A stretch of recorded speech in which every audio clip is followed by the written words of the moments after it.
DeMarco Murray is about to launch another big-time recruiting class. We'll talk about why he is elite on today's episode of Locked On Sooners Live.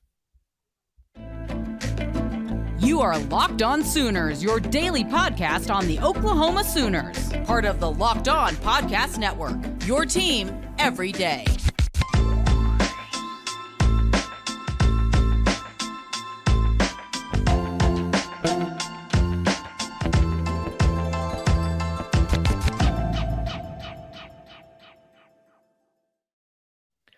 What's up, Sooner Nation? Welcome to Locked On Sooners Live. Thank you for joining us. I'm John Williams. You can follow me on Twitter at John9Williams. My buddy here is Josh Helmer. You can follow him on Twitter at JoshOnRef. You can follow the show on Twitter at Locked On Sooners.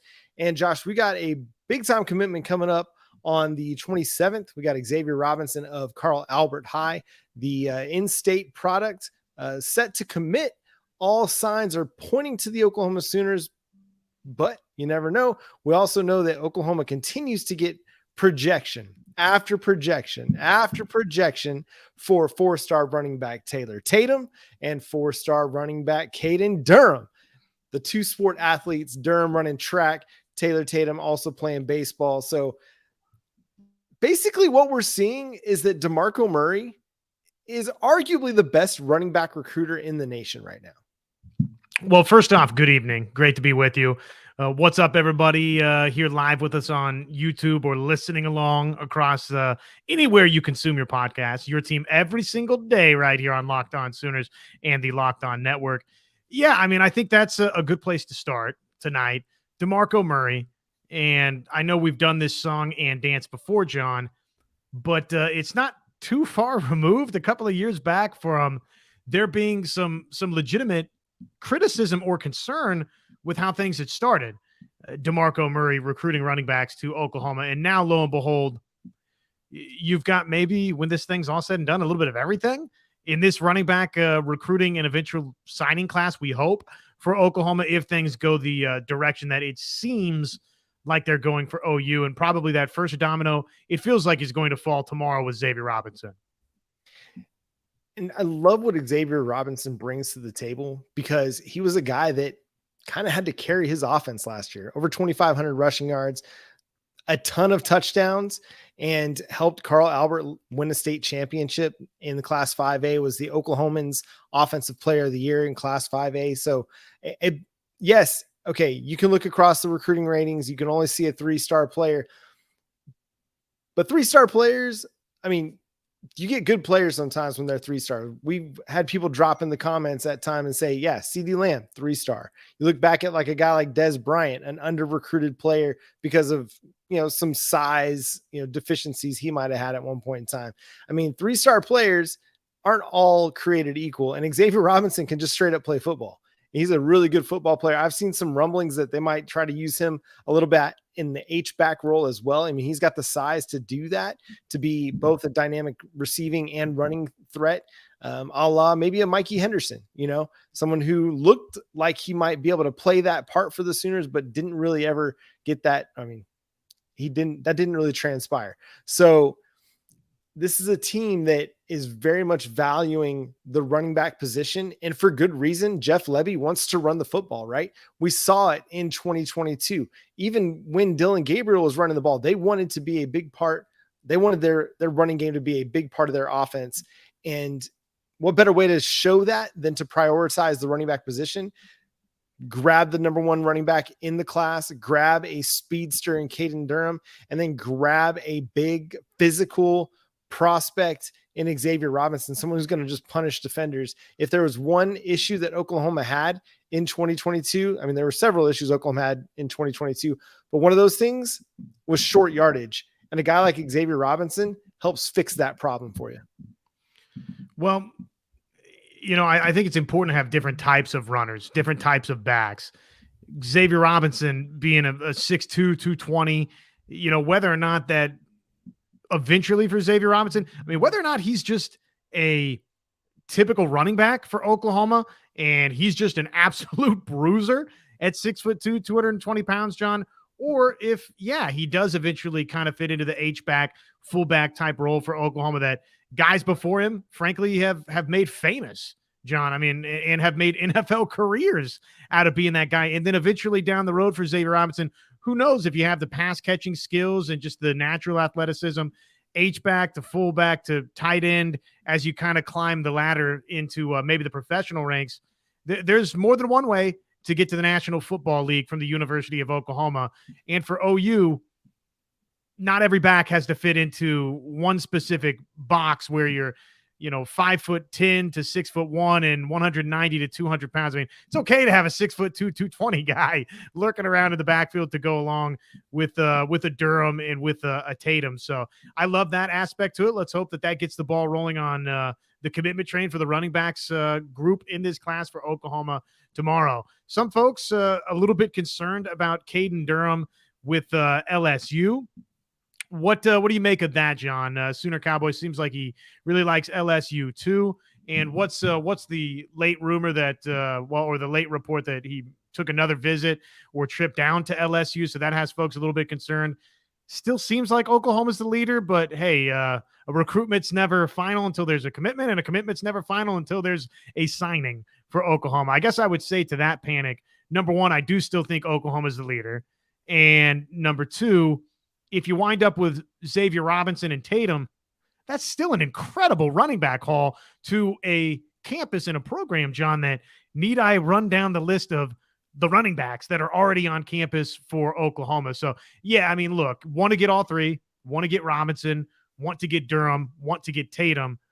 But if you get two of the three, man, you're still in a really, really good spot in this class.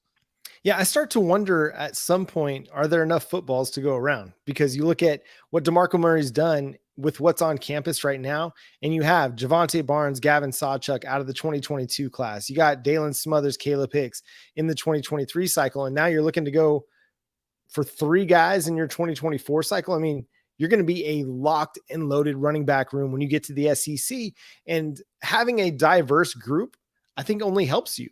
Because when you go play against, SEC defenses, you got to have multiple ways to beat guys. And if you have, a Taylor Tatum, who's kind of that all-purpose back, he does everything really well. You got Caden Durham, who's more of your kind of scat back type. I mean, he's going to be able to run between the tackles, but you're getting the ball to him in space and letting him use his speed. And then you have a guy like Xavier Robinson, who is just going to flat out punish defenders. I think that matters, having that diversity. On Durham, I mean, yeah, LSU is going to be a player in this because of their track abilities as a program. But I mean, the relationships that are there. He loves Oklahoma too. Like, there's nothing to say that he won't commit to Oklahoma. LSU is going to be a threat for sure. But I mean, the relationships that not only does he have with DeMarco Murray, but even Emmett Jones, and the trust level that's there with Emmett Jones and Duncanville High School, where Caden Durham plays his high school ball, that matters too. Like Emmett Jones and the respect and the reputation that he has in North Texas football, that's going to go a long way in a lot of recruitments, not just at wide receiver, but also at running back as well. It's one of those self-fulfilling prophecies where they help each other out quite a bit. And I really like what Oklahoma is going to get potentially in Durham, Robinson, and Tatum. Again, having the diverse skill sets as you go into an SEC that's going to challenge you. It's going to challenge your offense every single week. And you're going to have ways to beat guys in multiple ways. So what does Oklahoma wind up with here? If you get Robinson, Durham, Tatum, it's an incredible haul for Oklahoma. And again, DeMarco Murray's just out here, for lack of better phrasing, he's stunting on other coaches. I mean, he's running circles around other coaches in the recruiting department. He's elite, and Oklahoma has somebody that they should.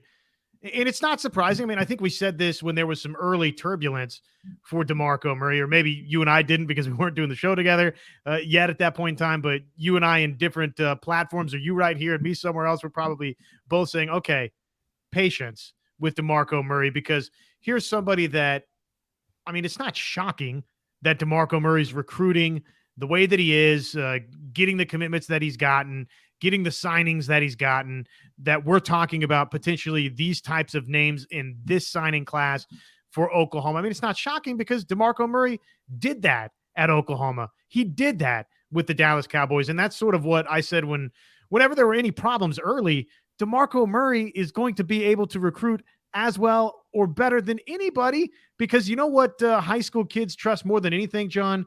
It's somebody that has been there and done that. And oh, by the way, for DeMarco Murray, has been there and done that in a professional manner. And I mean that in the way that he played football, the way that he went about his football career, the way that he talked to the media, on and on and on. Very professional guy. All of that translated to this guy was going to be a home run recruiter. And lo and behold, here we are, and it's played out exactly like that. Yeah, and he's showing that he's one of the best in the country. And yeah, Tashard Choice, he's doing a fantastic job down there at Texas. You know, the one-time short-lived Oklahoma Sooner before he went off to Georgia Tech, and another Dallas Cowboys running back. There's something about, you know, having that Oklahoma Dallas Cowboys connection at running back. I bet Emmett Jones would be a fantastic recruiter out there if he decided to throw his hat in the ring in the recruiting game. But let's say Emmett Jones. I meant Emmett Smith. I got Emmett Jones on the brain. I can't remember what I said exactly. Emmett Jones is a fantastic recruiter. He is a fantastic recruiter, but Emmett Smith, you know, it's just, it's fun to see, because DeMarco Murray is probably one of the more well-loved, you know, players on offense over the last 25 years. I think everybody loved the way he played the game. And you mentioned just the way he was in the media and the way he was in the NFL, just, you know, doing what he had to do. I mean, he didn't get an opportunity right away with the Dallas Cowboys to carry the load. He had to kind of bide his time a little bit, be in a rotational role, being a running back by committee, and somebody who actually saw the benefit of a running back by committee, because that year that the Dallas Cowboys just kind of ran him into the ground with 390 something carries, he wasn't the same after that. I mean, he wasn't the same when he went to the Philadelphia Eagles and had one more good year with Tennessee, but then it was kind of it. But again, somebody who can say, look, I played at the next level. I played in, you know, a committee role. I played in a lead role. You know, there's a good thing to be said about, hey, you don't have to carry the ball 25 times a game to get noticed. You can carry the ball 10 to 15 times a game, get noticed, and still have a productive career at the college level and potentially at the NFL level too. So I think there's a lot to be said that he can draw from his experience to pour into these kids as well, because not only has he done it, but he's done it in a lot of different ways. He's had great success. He had some not so great years. He had to kind of bide his time and wait for opportunities, which several of these guys in Oklahoma's running back room are going to have to wait for opportunities because of how deep this running back room is right now and going to continue to be. You know, being able to preach patience a little bit, that matters. And being able to say, hey, listen, you may not get the ball a bunch your freshman year. That's okay. But we're going to start integrating you in the offense more and more as you grow up, as you mature, as you get more physically prepared to play the game at this level. You'll get the ball. You just got to be patient. You got to do the work. You got to wait. And he's very much the standard for that right there. And so, I mean, what better way to be able to express that? And it goes to show, like, this coaching staff. Okay, yeah, they only won 6 games last year. Yeah, they got a lot to prove on the field. Off the field, they've had nothing but success on the recruiting trail, and it's only going to continue to grow from there. Well, and one thing for Oklahoma that we see in terms of the two sport guys, right? With Tatum, you've had recent success with a Kyler Murray. Nesta, well, you've had recent success with a Kyler Murray. Oklahoma's had recent success with a 2 running back system, right? And, you know, whether you say, okay, Joe Mixon was the guy or Samaje Perine was the guy, you know, to me, when you start bringing in a number of talented backs, you know, I'm sitting there and I'm telling Javonte Barnes and I'm telling Gavin Sawchuk, listen, everybody wants to be the star, right? Everybody at every single company in any walk of life wants to be the star. But, you know, sometimes there's value in being the guy that can be the star without having to always be the star. And, oh, by the way, there's value in not having to constantly take wear and tear and wear and tear and wear and tear throughout your collegiate career. So I guess what I'm saying is you've got the recent track record similar to the 2 sports star thing that Oklahoma's got in its back pocket. The Samaje Perine, Joe Mixon trademark that you can, or calling card that you can toss out onto the table. You could sit there and say, look, this is a pattern for success that has worked out for both of those guys, worked out for them at OU, has worked out professionally for those guys. The fruits of the Champ U barbecue. We've already seen a couple, John, and we're talking through Xavier Robinson, but there could be some other fruits of the Champion Barbecue not too awfully far away. Let's kick some of that around. First, let me tell you, baseball season, it is in full swing, ladies and gents. There's no better place to get in on all of the action than with FanDuel. That's America's #1 sports book, because right now, new customers, no sweat, first bet up to $1,000. That's up to $1,000 back in bonus bets if your first bet doesn't win, which try once, strike one, strike two. Okay, well, you get strike one, and then hopefully there is no strike two. But $1,000 back in bonus bets if your first bet doesn't win. Just head on over to FanDuel.com/locked on to join today. Don't miss your chance to snag that no sweat first bet. FanDuel, an official partner of Major League Baseball. So we have seen some positive items already in the way of Azukama committing, in the way of Nesta committing. And I think we'll be talking once again about positives in the form of Robinson committing. It seems like the Champion Barbecue, it's and really just we could drill down and call it the Champion Barbecue, or these couple of back-to-back important recruiting weekends for Oklahoma, John. And no doubt they're big-time factors in it, but really just the approach for Oklahoma is about to start netting some results, I believe. Yeah, it is. And the next one what we're seeing, at least the buzz that's trending right now for Wyatt Gilmore, a 3-star defensive end edge prospect out of Minnesota. He's a top 20 prospect at the position. Oklahoma's trending in a really, really good direction for him as well. Okay, before you scoff at the 3-star thing, again, a lot of times the 3-star rating is just based on who's evaluated him, how many people have evaluated him, how many people have seen him, and trust the coaching staff evaluations. If Brent Venables, Miguel Chavis like what they're seeing in a kid, they're not going to care what the star rating is. They're going to offer the kid. It's similar to R. Mason Thomas, right? R. Mason Thomas from Iowa, he was committed to Iowa State. He was a 3-star prospect. I think in little bits, we saw some really intriguing flashes out of R. Mason that look better than a 3-star prospect if we're just going by star ratings. So don't sleep on Wyatt Gilmore. He's got great size, great athleticism. He's going to be a guy that could potentially be a game wrecker at defensive end, someone who could play both in 3-man and 4-man fronts. He's got that size already to be able to do that. So very, very intriguing prospect there. I mean, it all comes back a lot of times to the defensive line, but Josh, what are you thinking about Wyatt Gilmore? What are you seeing? What are you kind of expecting to happen there? I mean, all the projections right now are trending in Oklahoma's favor for Wyatt Gilmore. Well, I think what we've said in the past, if this coaching staff, if Miguel Chavis, if Brent Venables, Todd Bates, and probably Venables and Chavis in this instance, if they see something that they like at edge, or that maybe there's a potential down the road transferable skill to linebacker, either or, right?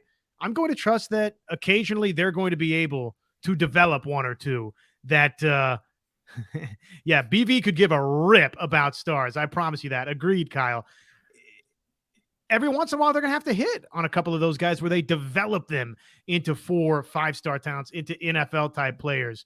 Not saying that you can build a house out of 2 and 3-star talents, but there is an occasional Aaron Colvin out there, right? I mean, that's somebody that was a 2-star signee for Oklahoma that winds up being one of the best defensive backs in the last decade for Oklahoma. So, again, I don't think that that's the formula that you go with 9 times out of 10, but I think it's okay for 2 out of the other 10, for 1 out of the other 10. And let's hope it works out. Oklahoma needs to be a better development school than maybe it's been in bits and pieces of the past. There's parts where you would look at and say, you know what? Okay, Oklahoma's done a really good job developing there, but maybe across the secondary at times, development's, really been poor for Oklahoma. So that's an area you need to improve. Just across the board, it's okay to take a couple of those guys and trust that Brent Venables and Chavis and so on and so forth. There's a reason that they've been national championship winning coaches or a part of teams that have done that. Not everybody's been a 4 or 5-star, John. No, you're absolutely right. And I think even some of the more productive players that we've seen, out of this team have been, not necessarily, the 5-star players all the time. And sometimes the 5-star players were the ones that didn't work out. a lot of times. And so while, yes, we all want to get the 5 stars, we want to see Oklahoma land. And that's going to be critical to how we view this recruiting class, even in 2024, is how they land with David Stone, with Williams Nwaneri, with potentially a guy like, Joseph Jonah Ajonye. He's a 4-star guy, but maybe if they can pull a Dominic McKinley miracle, like the miracle with McKinley, we're going to dub it that already. I already got the title in my head for Sooners Wire, but I mean, so much of how this recruiting class is viewed is going to be based on what they do with their 5-star defensive line targets and the 4-star defensive line targets as well. They know they need to really fortify their defensive front before they go into the SEC. So we know also they need to land those 2 as well. And that's where kind of what gets interesting. Williams Nwaneri visited Georgia recently, was also kind of visiting a friend in Atlanta. Georgia caught wind of it, and he decided to go back down for, another impromptu visit with the Bulldogs. I mean, the Dogs are always going to be a threat in any defensive recruitment at this point. Kirby Smart has more recruiting cachet than anybody in the country, even Nick Saban. That's just the way it is right now. So he can, I mean, when he offers a kid, his offer pulls a ton of gravity with it. And that gravity leads players to Athens, because you can play with a lot of really, really talented prospects and end up yourself a very talented, potentially NFL draft prospect because of the talent around you. Now, Brent Venables, he's got some recruiting cachet himself, Todd Bates as well. But with what Georgia's done on the defensive side of the football over the last 2 years, man, they're a serious threat. If Kirby Smart is coming after any defensive prospect, if you're any coach in the country, you've got to be a little bit threatened by it. At the same time, it seems like, based on things like Parker Thune is saying, that Oklahoma is still in a great, great spot for Williams Nwaneri. And that's all you can really hope for, right? Is to be in a great spot, to be in position and see what happens from there. Because again, commitments aren't final until they're signed, but you gotta get somewhere. You gotta be in position to get those signatures. And if you're not in position to get a commitment, you're definitely not going to be in a position to get a signature unless you end up with the Hail Mary and get the Peyton Bowen right at the buzzer.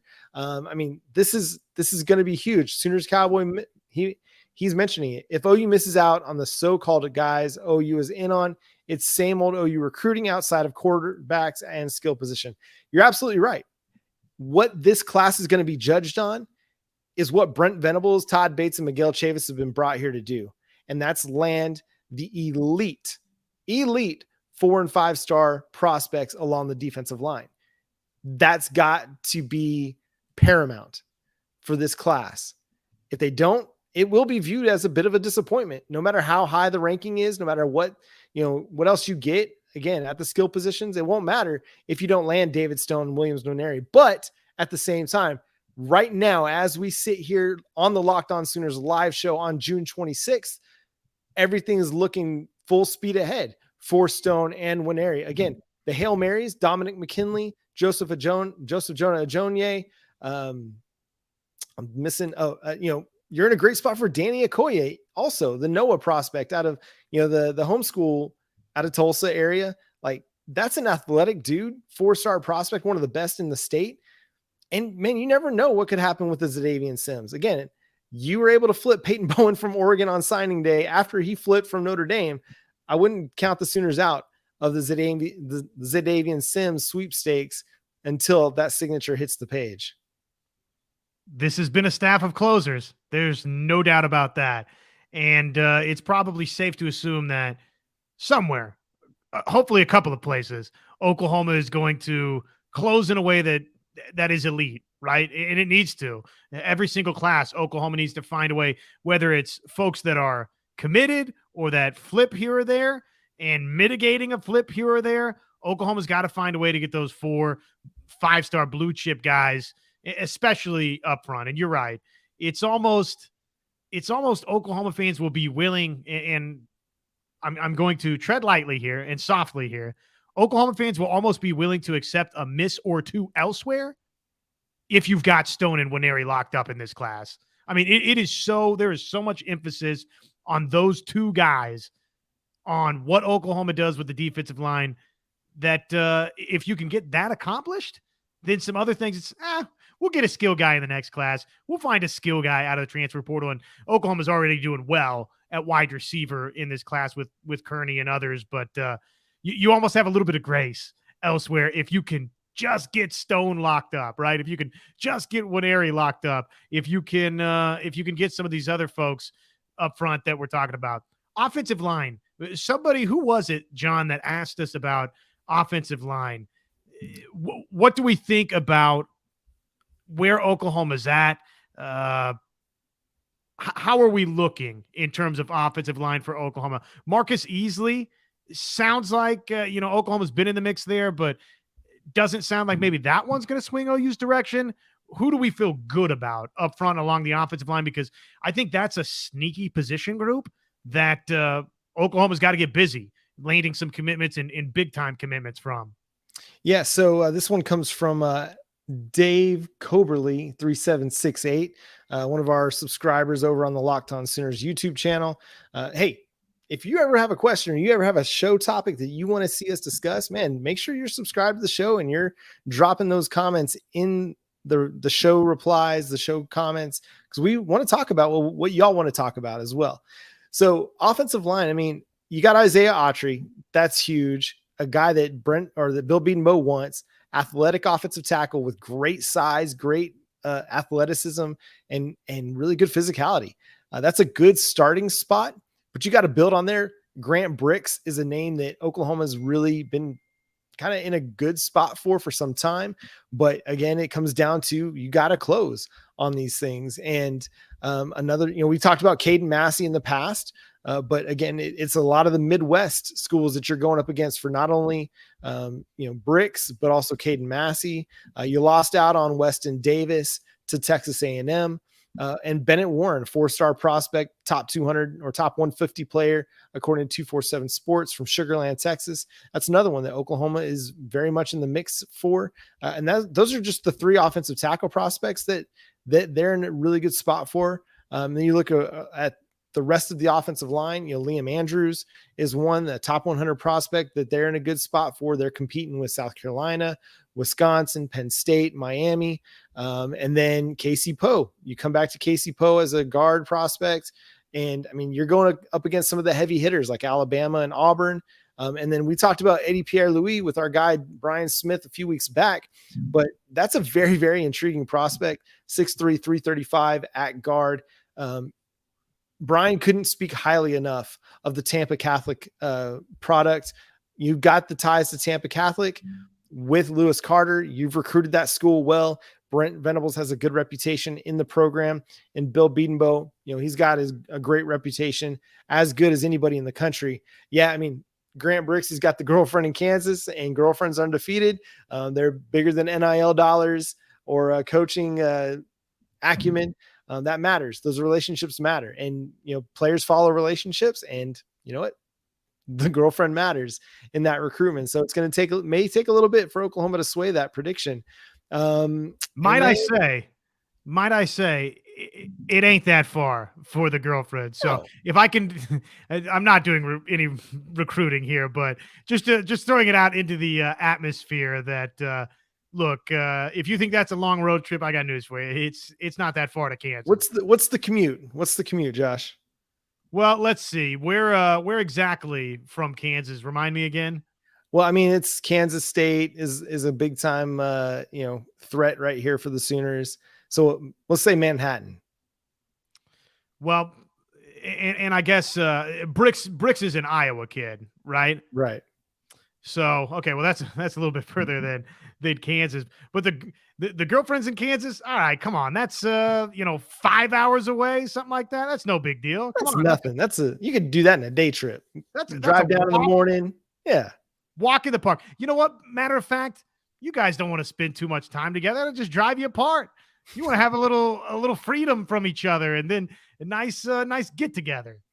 Let me say this. My wife and I, now going on 13 years of marriage, we spent our first 2.5 years doing long distance between Fort Worth and Oklahoma City. We saw each other every other weekend. It seemed to work out pretty well for our dating life. She was in grad school to become a nurse practitioner. I was in grad school as well down in Dallas. So, hey, it worked out. We could focus on our things.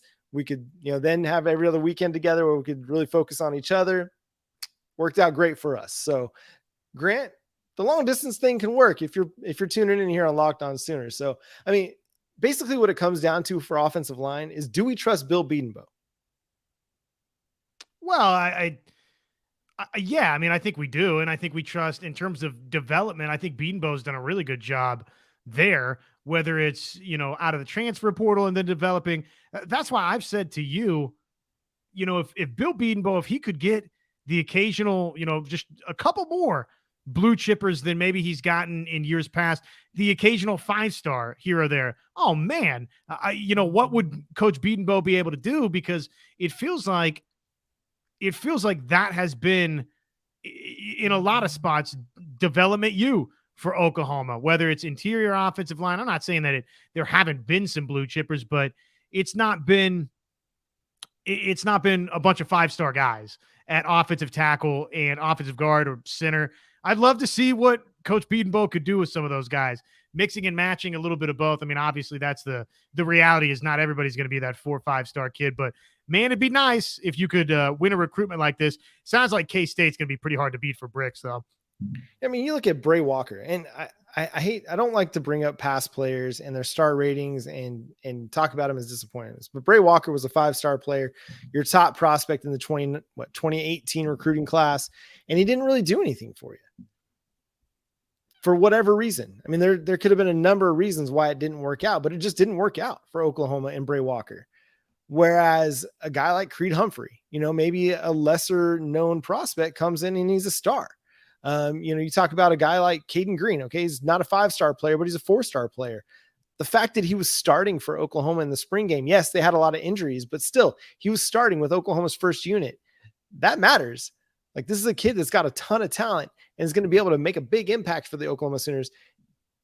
If you can take the talent and develop it like Bill Bedenbaugh has, this is potentially another first-round draft prospect in the future for the Sooners. We just had one at Anton Harrison.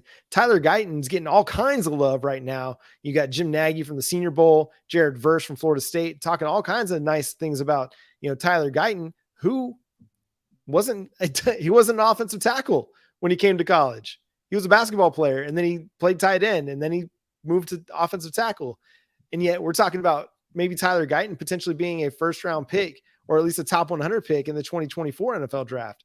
That's Bill Bedenbaugh right there, taking a guy who hadn't really played the position much and making him a bona fide starting tackle at the collegiate level. That's huge, man. And so you look at the rest of the guys they brought in the 2022 and 2023 cycle. We got to start seeing those guys take steps, especially the Jake Taylors, the Jacob Sextons. You got to see those guys really start to become significant parts of this offensive line. But the 2023 class is already making headway on that front, especially with a guy like Caden Green. Like, you're already starting to see the fruits of those labors. So I trust that the offensive line is going to be good. I trust that Bill Bedenbaugh is going to land a couple 4-star guys in this offensive line class. Would we like it to be all 4 and 5 stars? Absolutely. But Bill Bedenbaugh, he believes in going after some of the under the radar guys, like a Logan Howland, out of New Jersey, or a Heath Ozida out of Washington, guys that may not be getting as much national pub, but have something that Bill Bedenbaugh sees as valuable and has the traits that he thinks can make a really, really good college offensive lineman, potentially growing into even more. So let's go.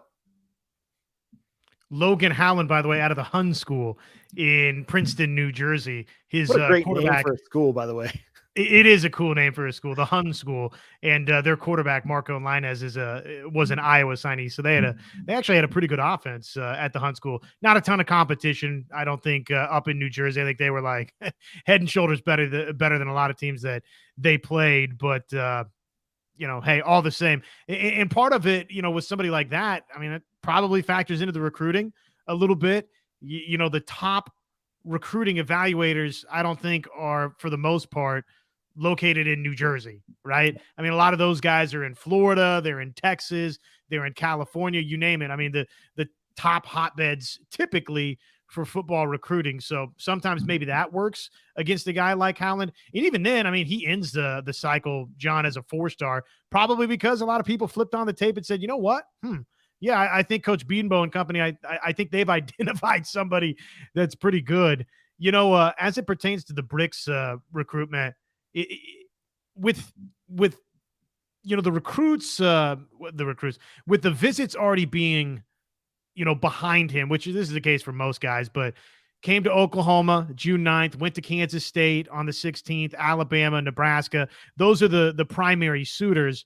That lends itself to probably a decision's not too far away, but you almost, if that's leaning K-State's direction right now, you kind of hope that recruitment just keep rolling on a little bit. And you really wish K-State was on your schedule this season, where you could make amends for last season, go out and put a type of kicking on the Wildcats would be nice to say, do you really want to go to K-State, or you want to come to Oklahoma? But unfortunately, that's not going to be an opportunity in this recruitment. Yeah, and again, it comes back to, if they don't land Grant Bricks, okay, it'll be a bummer, but they'll have options. Oklahoma's going to have a good offensive line. It's the same way we feel about, the wide receiver skill position, right?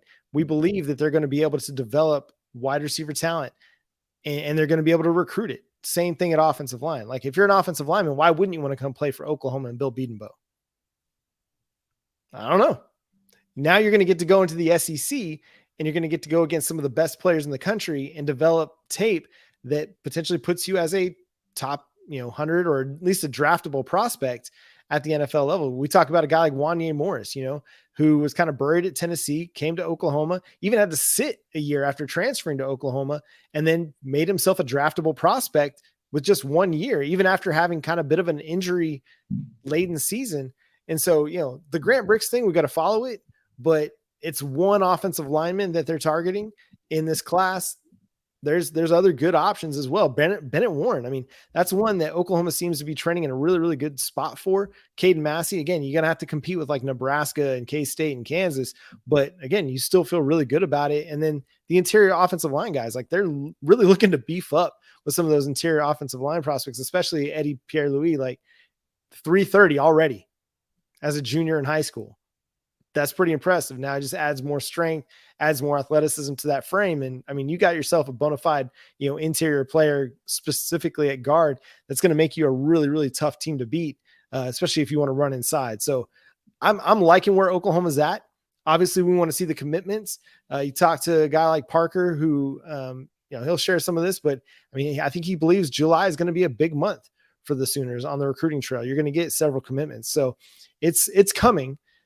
It may not be coming as fast as we'd like because we want Christmas today, but it's coming. And Oklahoma's offensive line is going to be put together, and it's going to look really nice. Eddie Pierre-Louis, I can't imagine. I can because of the home field advantage for a UCF, and I know that he's a Tampa kid, but it's just tough for me to see Oklahoma losing a recruitment to UCF. And that's maybe a little bit uppity or this or that, but, just would you rather play at Oklahoma or UCF, unless it's just, I want to stay home. I want to stay home. I want to stay home. I like Oklahoma in that recruitment. When it's all said and done, I would want to come play at the University of Oklahoma, somewhere where football is life. It means everything to this state, to Sooner fans. I mean, and it's got a track record for getting you to the National Football League. So there's no part of that battle. If it is indeed, between those two, and it's a 2-horse race, Oklahoma, UCF, I like OU there. Bennett Warren, who you were talking about, John, 6'7.5" is what he's listed. 330 out of Sugar Land, Texas. He's this is a high 4-star recruit, according to 24/7 Sports. Number 85 nationally, number 5 offensive tackle. And obviously he's down to the Final Four of Michigan, Oklahoma, Tennessee, Texas A&M. One thing I think you like there is, well, number one, he was here for the Champ U barbecue, and number two, 2 of the 4 you're recruiting against A&M in terms of the regionality factor. Not saying that for every single recruit. I mean, I'm sitting here trying to get sell the point that Pierre-Louis is going to pick Oklahoma, which is a long ways away from Tampa. I get all that, but if regionality matters in this recruitment, that would definitely that's going to favor Oklahoma over both Michigan and Tennessee. Yeah, Oklahoma's going to have a chance in any offensive line recruiting battle. especially the ones. I mean, you're not going to get them all, but you're going to be in a really good spot. If you lose a recruitment to UCF, I mean, kudos to Gus Malzahn and the Knights and Disney World and NASA. Man, I got to applaud you because, I mean, you're showing that you're ready for the big time by going head to head with Oklahoma and pulling out a win. Another victory for Brett Yormark, if it happens. There you go. Yeah, absolutely. You get to have Eddie Pierre-Louis in your conference in the Big 12. Hey, lace up some basketball shoes. I'd love to see him out on the court. I'm sure he's athletic enough to make something happen. Man, it's going to be fun to see how this all kind of fizzles continues to go. Thank you. Sorry. I don't want to say fizzles out. Yeah, no, fizzles bad. How did it all finalizes? Yeah, we know it fizzled. Hey, I'm in the middle of a 6-day. I'm in 5 of 6 12-hour shifts before me and my family are about to go on vacation tomorrow night. So my brain is a lot scattered as we record tonight. So Dillon Gabriel has a shot at the Heisman this year. I mean, Oklahoma's offense, if it's really, really good, yeah. But I think, and I might make the bold claim here, but I think Caleb Williams is going to do something that nobody's done since the mid-'70s, and that's go back-to-back in the Heisman. I just have this feeling that because of all of the, I don't know, Lincoln Riley angst and everything that's kind of gone against USC, there's going to be this like reversal of the feel or the reversal of the discussion and kind of give maybe a little bit more credence to Caleb Williams and USC and Lincoln Riley. I know we hate that. We don't want to see that, but Caleb Williams is as good a player as there is in college football. But if Dillon Gabriel, if he has a Heisman Trophy type season, Oklahoma's in the college football playoff, in my opinion. Probably, unless what I just watched. By the way, folks, I am, as we're taping this live, I'm torturing myself by rewatching the Cheez-It Bowl. This is a new thing I'm breaking out here for Locked On Sooners Live, where I will be revisiting one game from all of Oklahoma's past season each week going forward. And let me just tell you, it's another game. How does Oklahoma lose this game to Florida State the way they started? And yet, if there's a Trayshawn Ward 38-yard touchdown run like I just saw a second ago in this replay, maybe even a Heisman campaign for Dillon Gabriel will not be enough to get Oklahoma into college football playoff contention. Which, how does Oklahoma fix some of these woes, John? I just think that is the big story for OU this season. I mean, we can break down position groups, but collectively, big picture for Oklahoma, how do they remedy the, outside of the simple, the defense wasn't good. It was 122nd nationally. I keep coming back to Oklahoma just didn't find a way to win games last season. I know that's cliche and it's simplistic. Oklahoma was a losing program a season ago. So to me, when is the moment? Who are the opponents? Texas is obvious, but beyond that, when can we next season feel like, okay, Oklahoma started to figure out how to play good defense. Oklahoma started to figure out how to win again, because I think that's the biggest question that needs to be answered in 2023. It starts with Texas. How they play that game is going to be a big indicator of how this team goes. Now they could go 11-1 in the regular season, but we'll know how good this team is with how well they play Texas, because Texas has got arguably the best wide receiver core in the country. They're going to have a really, really good offensive line again. And if you can slow them down, if you can hold them to 30 or less points, if you can, keep their running game from, going Bijan Robinson on you, if you can keep Xavier Worthy from just tearing you up like he did in the 2021 shootout, then I'm going to feel really good about this team and their chances to make some serious noise in the Big 12 and potentially earn their way into the college football playoff. That doesn't mean, I do think Oklahoma is going to right the ship and they're going to win this game. They're going to have a lot of motivation in this one. And I can't really base that on anything other than feels. I just have it in my gut that Oklahoma is going to beat Texas in the Cotton Bowl this year. Based on what we see in the first few weeks of the season, though, we're not going to know about Oklahoma. Arkansas State's not going to tell us who Oklahoma is. SMU's not going to tell us who Oklahoma is. Tulsa's not going to tell us who Oklahoma is. Now, SMU and Tulsa, they'll have some good offenses.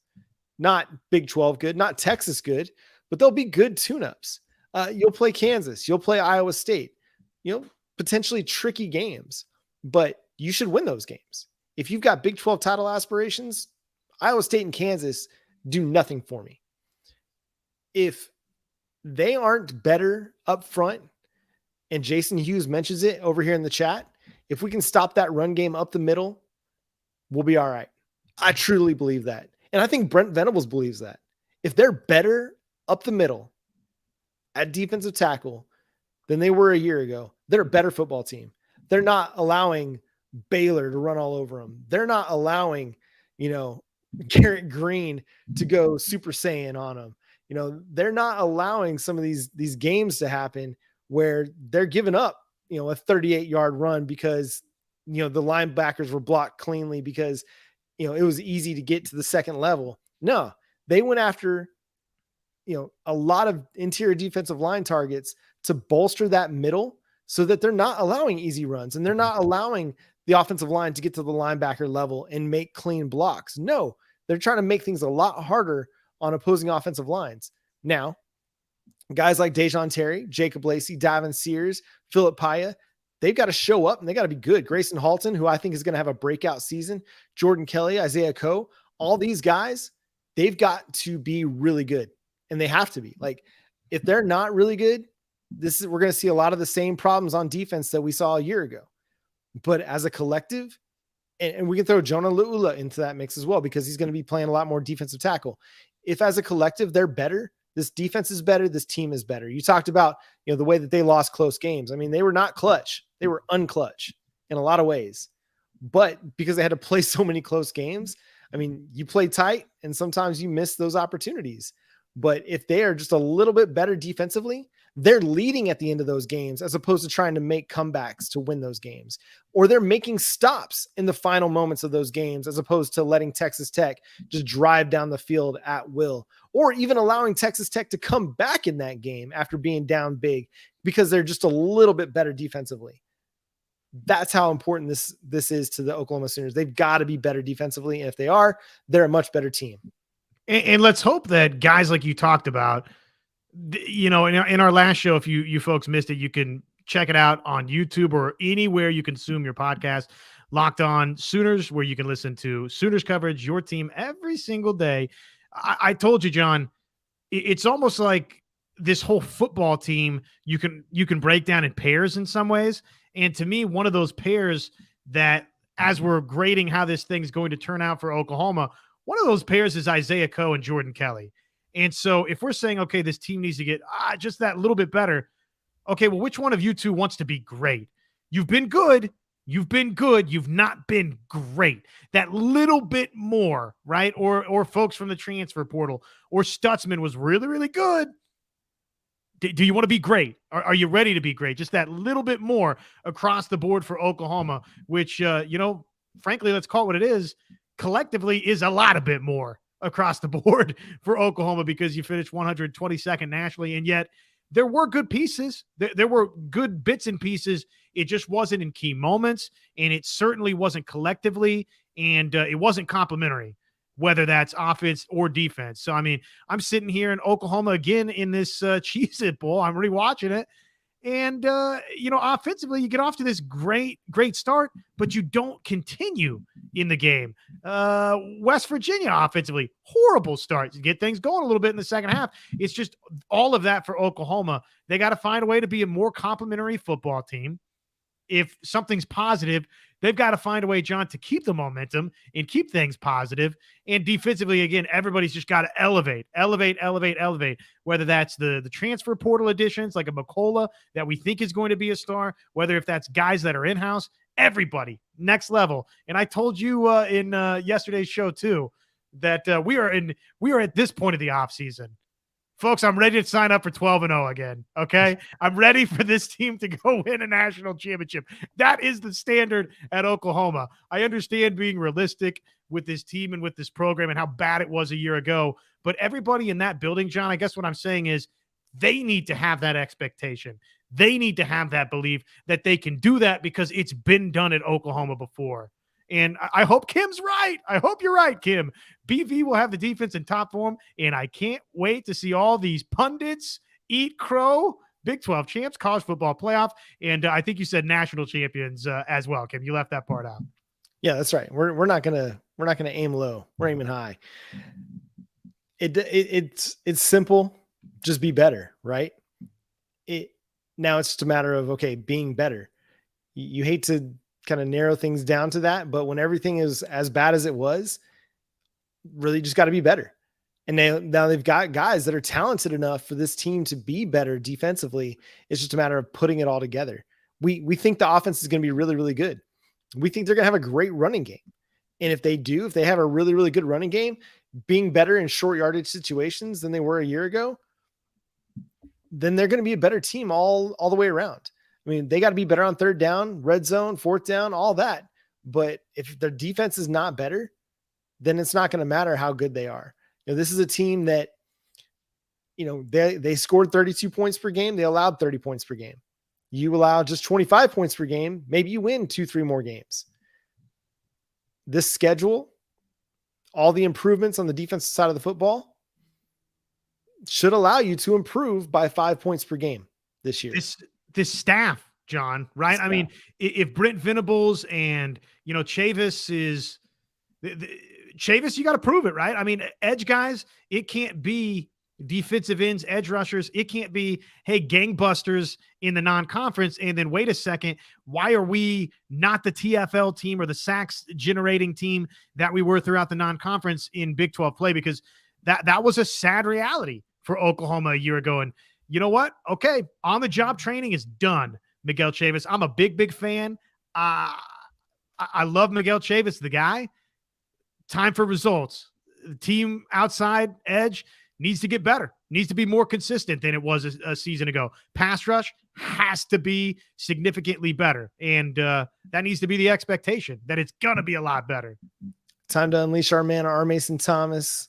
A lot of those 2022 prospects, a PJ Adebawore, time to see guys like Ethan Downs, Reggie Grimes, Marcus Stripling be better. Again, it comes down to everybody being better, the depth being better. Because if you have a significant drop off from your starter to your second teamer, I mean, that's all it takes is one play for an offense to take advantage in college football. And if you're not good enough from, D end 1 to D end 2, they'll take advantage of you. So everybody's got to be better across the board. I mean, it's one of those seasons where, Oklahoma is a lot of times being projected as the second best team in the Big 12. And even then we kind of feel like, okay, maybe that's too high to start the season. Maybe it's too low, but this is a team that just has to prove it now. They've got the talent. They've got the coaching staff. They've got the recruiting classes. Now it's time to see it all unfold on the field. Okie Trade says BV seems to be holding Canick back for reasons unknown. I don't think that's going to be the case this year. I think last year it was a respect to the veterans that stuck around, respect to Deshaun White and David Agwebu for sticking around and being a part of the transition year, being a part of that, that move from the Lincoln Riley era to the Brent Venables era. And so, hats off to those guys, respect to those guys. The thing that shows respect is the playing time. But this year, I fully expect Jaren Canick to be unleashed on the Big 12 and the national football season or scene. He and Danny Stutzman are going to remind you a lot of the Bash brothers from the Mighty Ducks, Portman and Fulton Reed and Dylan Portman, I think it was, from the Mighty Ducks too. What a callback. I love it. Very exciting on this edition of Locked On Sooners. Very, very, very fun. This is probably reaching a little bit here, but if Oklahoma gets off to a great start and Florida State gets off to a great start, how much can OU draw from, ended last season very, very competitively versus Florida State? I know they just got to win and take care of their own business, but is there anything there? That was a good Florida State team, a team that a lot of people are projecting as a top 5 program going into the season with one of the better quarterbacks, Jordan Travis, who is going to be a threat to Caleb Williams going back to back in the Heisman. Mike Norvell, who is building that program in a similar way that Brent Venables wants to build the Sooners. Jared Verse, he's going to be a top 5 draft pick next year. he was going to be a top 10 draft pick this year, and he's stuck around for one more year in college. Like Jared Verse, I've kind of become a fan of this guy because I don't know, he just loves the game. Like he was really, really good at Buffalo, transferred to Florida State. He was even better at Florida State and is going to have one of these seasons where if it wasn't for Caleb Williams and Drake May in the 2024 NFL draft class, Jared Verse would have a chance to go number 1 overall in the class. That's just how good of a player he was for Florida State last year. But yeah, I mean, if Florida State gets off to a great start and Oklahoma does, I think we can say maybe that bowl game was a bit of a turning point. We got to see a lot of youngsters in that one, not as many as we'd have liked to see. You know, Jaren Kanak only played 2 snaps in that game, but I mean, we got to see Aaron Parks play a ton in that one and play really, really well. We got to see Tyler Guyton play a ton in that game and play really, really well. Jared Verse called Tyler Guyton the best offensive tackle he'd faced last year or ever. So that's huge. Like that. I mean, there's a chance this could be it. Unlike the Oregon Bowl game where we saw a lot of great things, but it didn't translate to what Oklahoma was in 2023 or 2022. So, I mean, there's a chance, but again, it's like you said, they got to take care of their own business. They got to go out and win games. And I keep coming back to the Texas game. If they show up well and they play really, really well and beat Texas, but even if they don't beat Texas, but maybe it's a 1-score game that they lose to Texas, man, I'll feel so much better about this defense moving forward because they would have hung with a team that has arguably the best wide receiver group in the nation and one of the best offensive lines in the nation. So just a couple of quick things before we get out of here. Obviously, the softball breaking news, Jocelyn Erickson has hit the portal. Just backtracking for a quick moment. Caleb Williams, I don't think, is going back-to-back in the Heisman. And the reason we don't have to explore this too much further. The reason I say no is I think they have to go undefeated throughout the regular season in order for him to do that, just because we raised the bar so much higher to go back-to-back in the Heisman. I think it's part of the reason we've not seen anybody do it. It's like, yeah, well, you were great a season ago. You were honestly great in spots your first season with Oklahoma. And so now it's got to be the team success matched with the greatness individually of Caleb Williams. I think he could have another fabulous individually great season, John, but I just don't see USC going unbeaten or winning the Pac-12. So I don't think he's going to win the Heisman Trophy. So, and that's not to say that I think Dylan Gabriel's winning the Heisman Trophy. I just, and I think Caleb Williams is fabulous. I think he's a no-brainer number 1 overall pick, and I think he will be a longtime superstar in the NFL, but he will not go back-to-back as your Heisman Trophy winner in 2023. So, okay, Jocelyn Erickson. This thing, man, talking to a couple of people that are close to the program or were at the, celebration for the championship. I guess I didn't realize this. Jocelyn Erickson jetted out very quickly after the season was done. I don't even know that she was at the championship celebration, or if she was, she left immediately after. So you talked to some people that were there and were close to the situation. Yeah, it's shocking, but that part was like, oh, wait a second. There was some writing on the wall here. I just, man, this is a bad one for Oklahoma, though, too, right? You trust that Patty Gasso and company, they're going to reload. They're going to find talent. It does all of a sudden create this situation at backup catcher. It's who's the backup catcher now behind Kinsey Hansen? Who's going to be behind the dish if it's not Hansen? So that part's a little alarming.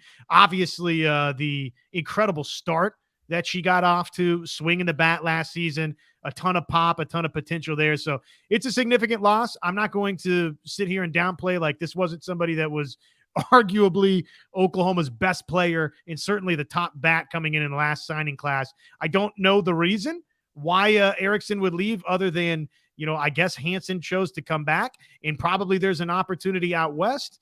But man, that from those that are close to the program, I guess it wasn't a super shock, John, but I'm here to tell you in this seat, I was floored when I saw that news come across. Yeah, I was a bit surprised by that too, because even if she wasn't going to be the starting catcher, I felt like she was going to get a significant role as the designated player or get some first base opportunities, platooning with Sydney Sanders at first base.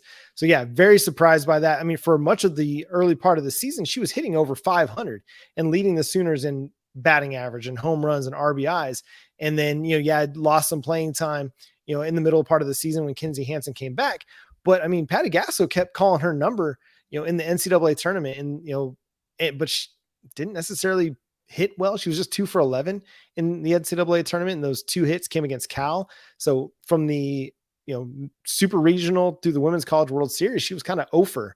And this isn't to say she's not a good player, but I mean, she was getting opportunities and she wasn't really kind of taking advantage of those opportunities. So who knows, man, they might have something in store that had the writing on the wall for, Jocelyn Erickson that said, well, maybe I just need to find an opportunity elsewhere. Maybe it is Kinsey Hansen coming back and she wanted to be able to get behind the plate and play catcher. I mean, the Kinsey Hansen thing might've moved, Sophia Nugent on as well, but that's just kind of what happens. Like if you're Kinsey Hansen and you want to come back, yeah, you come on back. Like you come on back 9 times, every single day of the week, 9 times out of 9 times. I mean, she's going to be your captain probably in 2023 or sorry, in the 2024 season, taking over for Grace Lyons. But yeah, I mean, it's definitely a big loss, but like you said, I think Patty Gasso and Jennifer Rocha and, JT Gasso are going to have, a really good plan to either replace her, to replace Grace Lyons. There's going to be some really good players to step into the lineup for the Sooners. Well, we are, folks, out of time in this edition of Locked On Sooners Live. I will say, man, what a crowd we had tonight. Comments were awesome. Appreciate you guys in the YouTube side over there. For everybody listening along, you can join us every Monday at 9:00. Locked On Sooners Live. There is no off season for Josh Helmer and John Williams and for Locked On Sooners. Your team every single day. Though I say that, and John, you're about to go on vacation. Where are you guys vacationing to? And when can I expect you back? So we're going to a family reunion in Las Vegas every 2 years. My wife's grandma's side of the family, like my wife's grandma's passed away, but her siblings and all the kids and grandkids all get together every 2 years. So 2 years ago, we were in Kentucky, got to go on a nice like bourbon tasting tour for one of the cousins who works at a I don't know what you'd call a bourbon brewery, but yeah, it's not a winery. No, it's not that. I don't know what it is, but we went to one of those, a distillery. Thank you. A distillery. Yes. Which was fantastic. Yellowstone bourbon. If you haven't had it, give it a shot. It's fantastic.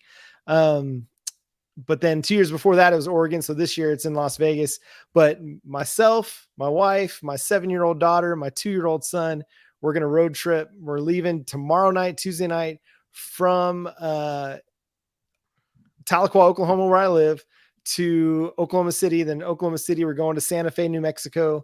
And then from Santa Fe to Flagstaff, and then Flagstaff to Vegas. So we're going to have a nice, good old American road trip, and we're pumped about it. A little bit nervous about the 2-year-old and how he's going to travel, but we're going to have good times along the way. We'll just keep throwing snacks in the back and just treat him like a gremlin. Just don't feed him after midnight. Jimmy says, watch out for the aliens out there, John. So I got you, man. Yeah, we will have a great UFO. And hey, my wife told me I need to try and record from Las Vegas. So we might try to make something like that happen. Maybe for the live show, if nothing else. Enjoy your vacation. Don't feel the need to do any of that. Yeah. Believe me when I tell you that I or some help that maybe we draw up, we will hold down the fort, my friend. For for sure. But, no doubt. I have no doubt in my mind it's going to be great. But Josh, all of this to say that we might not be an everyday show for the next couple of weeks, but Josh will hold it down. He'll keep you covered on everything that's happening on the recruiting front, whatever happens in the transfer portal for OU softball. Josh will have it covered. He'll have great guests along the way as well. That's right. And it's going to be fun. I can't wait to, the next week and a half, however long it is that we get to hang out with you. And then probably I got a vacation coming up not too far after that, John. But hey, fun show tonight. Really appreciate you guys as always. You guys, we say it. We get asked questions like, hey, how can I contribute to the show? Where can I donate this and that? We're not about that. We just want you to like, subscribe, join us on Mondays at 9:00. We make that bag based on you all showing up and hitting that like and subscribe bell and on and on and on. And just by joining us here. So it's a lot of fun for us. We really enjoy it. Yep. So make sure you follow Josh on Twitter at JoshOnRef. Follow myself at John9Williams. You can hear Josh Monday through Friday from 9 to noon on 94.7 The Ref in Norman. You can read my work over at thesoonerswire.com. But until next time, he's Josh Helmer. I'm John Williams. Boomer Sooner.